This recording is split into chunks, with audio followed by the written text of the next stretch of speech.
শুনলাম মৃত্যুর পর ভাই বোন আর দেখা হবে না, কথাটা কতটুকু সত্য? নামাজরত অবস্থায় যদি কোনো নেগেটিভ চিন্তা ভাবনা আসে তাহলে নামাজ ছুটে যাবে কিনা? অজু ছুটে যাচ্ছে মত অবস্থায় শুধু আত্তাহিয়াতু পড়ে সালাম ফিরালে নামাজ হবে কিনা? অজু করে এসে সন্তানকে দুধ খাওয়ালে কি অজু নষ্ট হবে কিনা? সন্তান না হলে কি ডক্টরের কাছ থেকে ওষুধ খাওয়া যাবে? এটা কি জায়েজ? লুডো খেলা কি হারাম? কিভাবে নিজের ধৈর্য বাড়াতে পারবো? স্বামী যদি স্ত্রীকে বলে তোমার রাগ বা স্বভাব আমার মায়ের মতো, তাতে কি জিহার হয়ে যাবে? বাবরি চুল নিয়ে কিছু বলবেন? বাবরি রাখার কি নির্দিষ্ট কোনো বয়স আছে? জন্মদিনে কি বিয়ে করা যাবে? মুরব্বীরা বলেন জন্মদিনে বিয়ে করলে নাকি সংসার টিকে না। কেউ যদি কবিরা গুনাহ করে আবার তওবা করে, এরকম দীর্ঘদিন ধরে করতে থাকে, তার জন্য মাসআলা কি? মৃত্যুসজ্জায় শায়িত ব্যক্তিকে মসজিদে হুজুর এনে তওবা পড়ানোর প্রচলন আছে, এভাবে তওবা পড়ানো যাবে কিনা? তওবা সঠিক পদ্ধতি কি? চলুন তাহলে আর বিলম্ব না করে ইতিমধ্যে আমাদের কাছে যে সমস্ত প্রশ্ন চলে এসেছে সেগুলোর উত্তর দেওয়ার পরে আমরা প্রবেশ করি। মামুন হাসান আপনি লিখেছেন, অজু ছুটে যাচ্ছে মত অবস্থায় শুধু আত্তাহিয়াতু পড়ে সালাম ফিরালে নামাজ হবে কিনা? অজু ছুটে যাচ্ছে এরকম অবস্থায় যদি আপনি শুধু আত্তাহিয়াতু পড়েন এবং আত্তাহিয়াতু পড়ে তারপরে আপনি যদি সালাম ফেরান, তাহলে সেক্ষেত্রে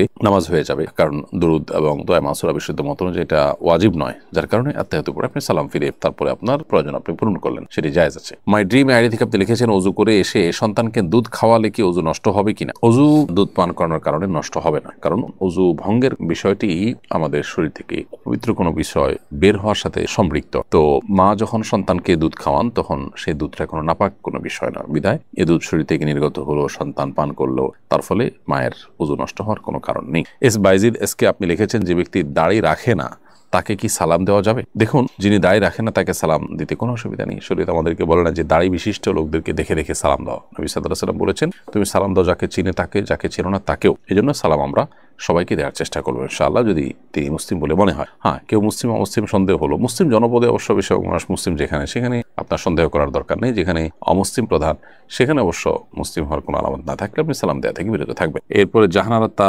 তামান্না আপনি লিখেছেন, স্বামী যদি স্ত্রীকে বলে তোমার রাগ বা স্বভাব আমার মায়ের মতো, তাতে কি জিহার হয়ে যাবে? না, একটা বিশেষ কোনো বিষয়ের ক্ষেত্রে যদি বলে এর কারণে জিহার হবে না, যেটির কারণে স্বামী স্ত্রীর মধ্যে সম্পর্ক থাকে না এবং সম্পর্কের স্বাভাবিক গতি নষ্ট হয়, সেরকম কিছু হবে না। বিশেষ কোনো গুণ বা বৈশিষ্ট্যের ক্ষেত্রে যদি এরকম স্ত্রীকে মায়ের সাথে তুলনা করা হয়। মোহাম্মদ আলমগীর আপনি লিখেছেন, কেউ যদি কবিরা গুনাহ করে আবার তওবা করে, এরকম দীর্ঘদিন ধরে করতে থাকে, তার জন্য মাসআলা কি? কবিরা গুনাহ করে যদি বারবার তওবা করে আবারও তিনি কবিরা গুনাহ করতে থাকেন, তো সন্দেহাতীতভাবে সেটা তার তওবা যেটা হচ্ছে সেই তওবাটা যেটা যথাযথ হচ্ছে না, সেটা যে দুর্বল তওবা তার প্রমাণ। অতএব তওবাকে শক্তিশালী করার চেষ্টা করতে হবে। আপনার কোনো অপরাধ হওয়ার পর যে তওবা হবে সেই তওবাটা এতটা স্ট্রং হবে যে আপনি পরবর্তীতে কোনো অপরাধ করার আগে যেন আগেরবার আপনি যতটা সেটার সঙ্গে লড়াই করতে পেরেছেন, দ্বিতীয়বার যেন তার চেয়ে আর একটু শক্তিশালীভাবে করতে পারেন, তওবাটার জন্য একটু পাওয়ারফুল হয়। এরপরেও যদি এরকম বারবার হয়, তো আল্লাহর কাছে ক্ষমা চাইতে আমরা কার্পণ্য করবো না, কারণ আল্লাহ তাআলা তাওয়াব, বারবার তিনি বান্দার তওবাকে কবুল করেন। বাট আমাদের তওবা হতে হবে প্রত্যেকটাই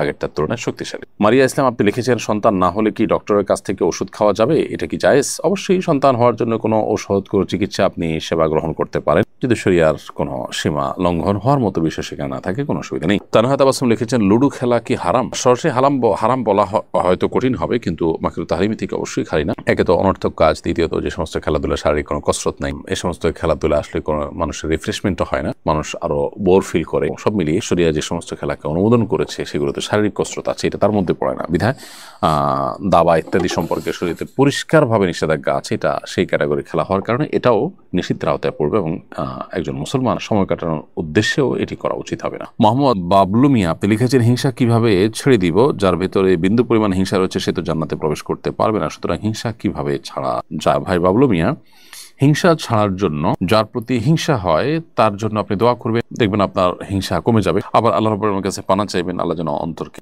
সকল অন্তরের যে ব্যাধি আছে সেগুলো থেকে হেফাজত করেন, ইনশাআল্লাহ তাআলা আপনাকে মুক্তি দান করবেন। এমনি বোরহানুদ্দিন বোরহান লিখেছেন, কিভাবে নিজের ধৈর্য বাড়াতে পারবো? ধৈর্য বাড়ানোর জন্য ধৈর্যশীলদের সংস্রব এটা বেশ উপকারী। যাদেরকে দেখবেন যে অনেক সহনশীল, অনেক ধৈর্যশীল, অনেক চিন্তাশীল, সে মানুষগুলোর সাথে যত বেশি আপনার উঠা বসা হবে, যত বেশি আপনার আসা যাওয়া হবে, তত বেশি ইনশাআল্লাহ বিদিনিল্লাহ আপনি তাদের দ্বারা বেনিফিটেড হবে। সেই সাথে আল্লাহ রাব্বুল আলামিনের কাছে আপনি দোয়া করবেন। আল্লাহ তাআলা কোরআনে কারিমে দোয়া শিক্ষা দিয়েছেন আমাদেরকে, রব্বানা আফরিগ আলাইনা সবরা, হে আল্লাহ আপনি আমাদের প্রতি আমাদেরকে আপনি সবর দান করুন, সবর করার তৌফিক দান করুন। সেই দোয়া আল্লাহ তাআলার কাছে আমরা নিবেদন করব ইনশাআল্লাহ তাআলা। রব্বানা আফরিগ আলাইনা সবরা ওয়া সাব্বিত আকদামানা ওয়ানসুরনা আলাল কওমিল কাফিরিন, হে আল্লাহ আপনি আমাদেরকে সবর দান করুন। এটি কোরআনে কারিমে দুই জায়গায় আল্লাহ তাআলা উল্লেখ করেছেন। এক জায়গায় আছে রব্বানা আফরিগ আলাইনা সবরা ওয়া তাওফানা মুসলিমিন, হে আল্লাহ আপনি আমাদেরকে সবর করার তৌফিক দান করুন, বা সবর আমাদের কে দান করুন এবং আমাদেরকে মুসলিম হিসেবে মৃত্যুবরণ করার তৌফিক দান করুন। তাহলে দোয়াও আমরা আল্লাহ তাআলার কাছে করবো ইনশাআল্লাহ তাআলা। এমডি হাবিব আপনি লিখেছেন, জন্মদিনে কি বিয়ে করা যাবে? মুরব্বীরা বলেন জন্মদিনে বিয়ে করলে নাকি সংসার টিকে না। এটা একেবারেই অনর্থকতা, কুসংস্কারচ্ছন্নকতা। যে কোনো দিন বিয়ে হতে পারে, জন্মদিনে বিয়ে হতে কোনো অসুবিধা নেই। মোহাম্মদ তাওহীদ লিখেছেন, নামাজরত অবস্থায় যদি কোনো নেগেটিভ চিন্তা ভাবনা আসে তাহলে নামাজ ছুটে যাবে কিনা। নেগেটিভ চিন্তা ভাবনা আসলে নামাজ ছুটে যাবে না, তবে আল্লাহর অস্তিত্ব সম্পর্কে বাজে চিন্তা যদি আসে, সাথে সাথে সেটা আপনি ডাইভার্ট করে ভালো চিন্তায় রূপান্তর করার বা তওবা করার বা অন্য দিকে নিয়ে যাওয়ার চেষ্টা করবেন, কিন্তু এর কারণে নামাজ নষ্ট হবে না। আর ইচ্ছাকৃতভাবে এরকম চিন্তা যদি আপনি করেন সেটা গুনাহের কথা, কিন্তু সেটা নামাজ নষ্ট হওয়ার সম্পর্ক নেই। শারমিন সুলতান আপনি লিখেছেন, আমার ননদরা আমাকে অপছন্দ করে, বদনাম করে ও ক্ষতি করার চেষ্টা করে। স্বামী সবসময় তাদের পক্ষ নেয়, আমার কথা বিশ্বাস